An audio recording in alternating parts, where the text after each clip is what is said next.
Good morning and welcome to Zen Fits. Okay, let me get that adjusted. All right, this is a beautiful Tuesday morning in Blackstone, Virginia, the center of the world. Let's have a Zen Fit. Oh, can you see my scar?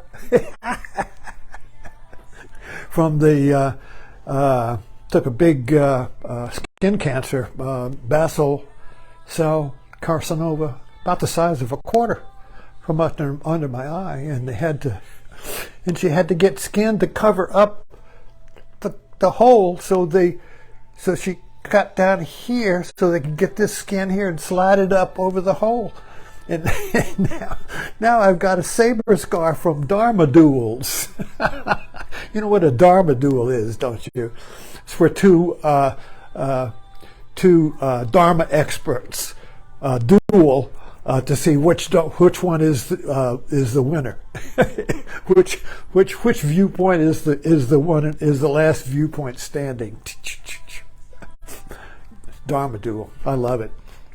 Title of this talk is Don't Build Beaver Dams. Don't build beaver dams. Okay, where shall we start? Well, let's start with everyday mind, everyday situation.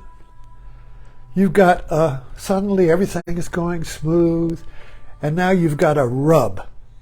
You've got an irritation. You got the flow is blocked up. Maybe somebody's coming to visit that you don't like, and now you got a rub, and it can be just minor. Oh well, yeah, or they're not coming, yada yada, and boom, you got a big explosion. So that the river is flowing, and suddenly there's a dam in it. Suddenly there's a resistance. And when there's a resistance, if you notice it, what is happening is that you're flowing along, everything is smooth and happy, and suddenly there's a backup.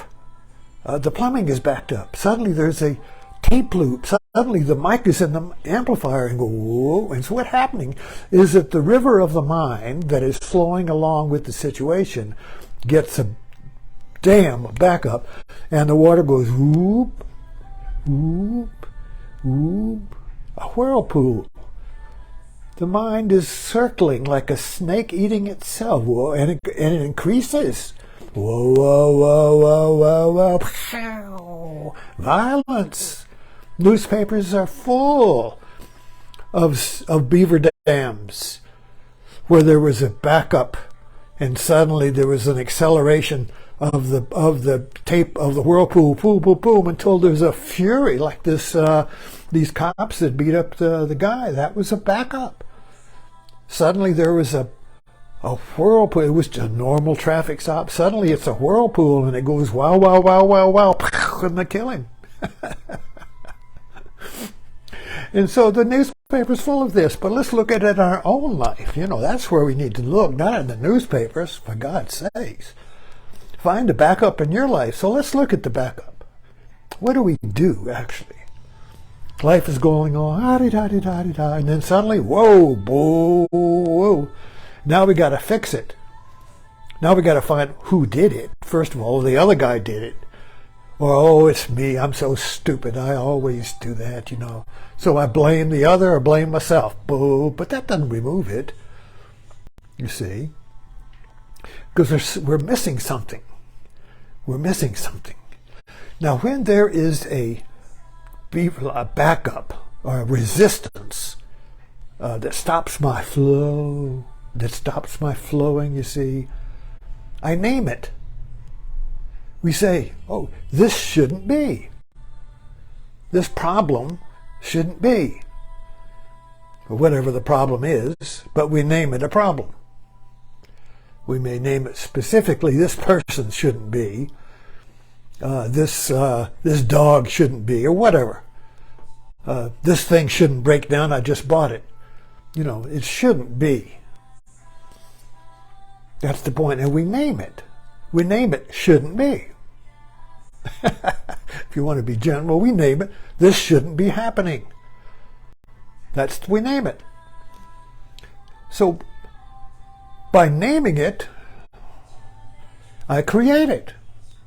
Now, one of the most favorite things we hear people saying today, it's almost a knee-jerk reaction. No problem. No problem. We're going to do that. No problem, man. No problem. No problem. The Beaver Dam's a problem. So if I have a problem, I've named it. By naming it, I give it form. The Beaver Dam's made of sticks and logs. So the problem is made of words.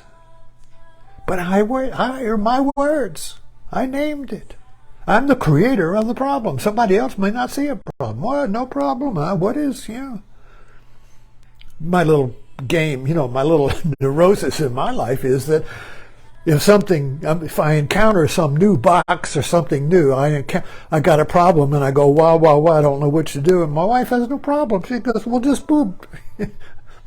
Just click, boom, And for me now, this is a neurotic behavior.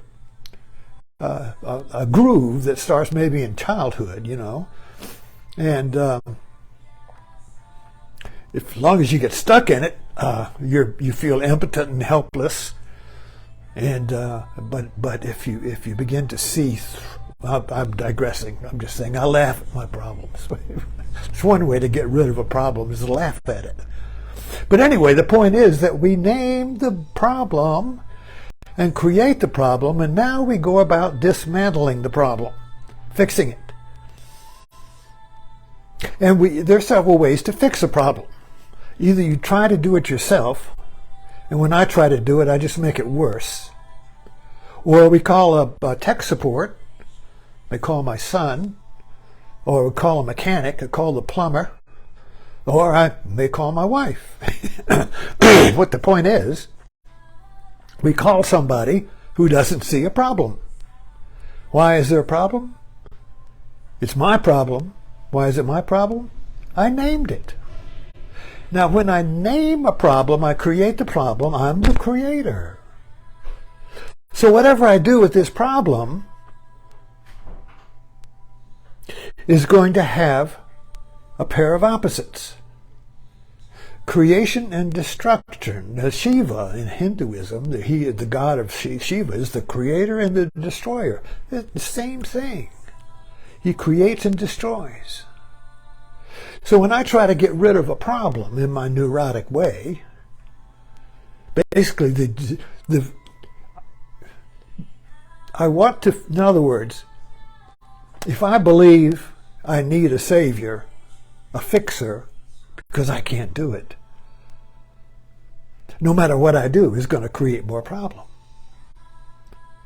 So whatever I do, I take a beaver dam. So if I remove this stick, I'm taking away this stick. I'm removing the beaver dam, but at the same time, this hand is putting the stick back.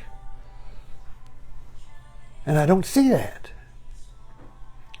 I don't see that movement. I don't see that I'm the creator and the destroyer. You see, I'm creating, or destroying, I'm taking the dam away. I'm creating the dam. So there's this movement that we cannot see. Why? Well, I must want the problem. In other words, if I believe that I'm helpless and need somebody to fix things, right? If I believe that, if that's like if that's buried down. Remember the movie Inception, or the Dream Travelers? And they'd go into another person's dream and go down to the lockbox in the bottom, and they'd put an idea there. And when the guy woke up, he would do that idea. Well, what's in our lockbox? So in my lockbox, there's the idea that I can't fix it. There's the belief that I need help. I need a father to fix it. Or I need a mother to fix it. Or I need Jesus to fix it. Or God. Or the government. Or big pharma or whatever, or or an anarchist to fix it or whatever. And I want somebody to fix it because in the core of my lockbox, where I can't even get, you see, it's locked. Can't get it. You see, it's the hurt locker. It's the hurt locker. I can't get to the idea that I believe I'm helpless, that I need a savior. So as long as that belief is there, it's going to create and destroy the beaver dam at the same time. I got a beaver dam. I got a problem. So no matter what I do to deconstruct the problem, to polish the mirror, to remove the blemishes, to remove the impurities, to make myself pure, to get my soul ready for heaven, no matter what I try, all the monastic asceticisms and efforts and yoga and meditation and Buddha and all of that, you see, all these things I do to get myself pure and to remove the beaver dam, the sin or the ignorance, you see, all that I do to remove that is creating it. Can't figure it out. Another person will come along and they're not creating it. They're just looking at the situation and say, well, I'll just touch this. Boop. The Hurt Locker is one of my favorite movies, and I just realized that's what the Hurt Locker is about. But anyway, I digress. But you get the idea here. By naming the problem and making it a problem, we create the beaver dam, and at that point, we are both the creator and the destroyer of the deep beaver dam. Why? Because it's mine. I'm the creator of it. I created. The problem is my creation. So anything I do to remove the problem is impossible because I created the problem. So I'm creating the problem and removing the problem at the same time. But my logical mind can't see that. Why? It's ambiguous. All right, remember our little ambiguity? The hag and the princess? The creator and the destroyer? Whatever the princess does to create is destroyed by the hag because they're the same thing. If I try to erase the hag, I erase the princess. If I erase the princess, I erase the hag. They're different, but they're the same. They're different, but they're the same. So with Shiva, in the dance of Shiva, I should have my little dancing Shiva here, is a visual. The dancing Nataraj is this. It's this, the creator and the destroyer. Two, but one.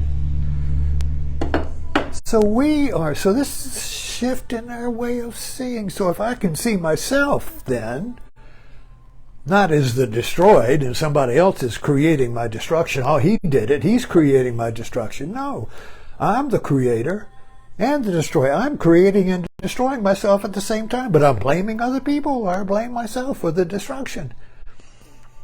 And I want them to create a better me. I want them to fix it. You see, because I don't know how to do it. And that belief that I don't know how to do it, you see, creates the problem, which I can't solve, because since it's my creation, I'm both the creator and the destroyer at the same time. Well, for sure I need somebody to come in and help me. For sure I need some savior to come in. I've got to call the plumber or something. But anyway, I hope you get the idea of don't create beaver dams. And if you're really, being mindful, having a mind that is aroused without resting it on anything. See, this is Zen. This is the core principle of Zen. Arouse the mind that doesn't rest on anything. So arouse the mind that doesn't rest on your problem. The problem is an idea. The problem is a thought. Oh, I got a problem. That's a thought. But when you think it, you got it. If there's no thinking, there's no problem. So arouse the mind that doesn't rest on your problem. Arouse your own Savior. Arouse the mind that comes in and doesn't see a problem and it just goes right on, just keeps on. You just go through it. And you say, no problem. No problem. Thanks for dropping in. Don't be a beaver.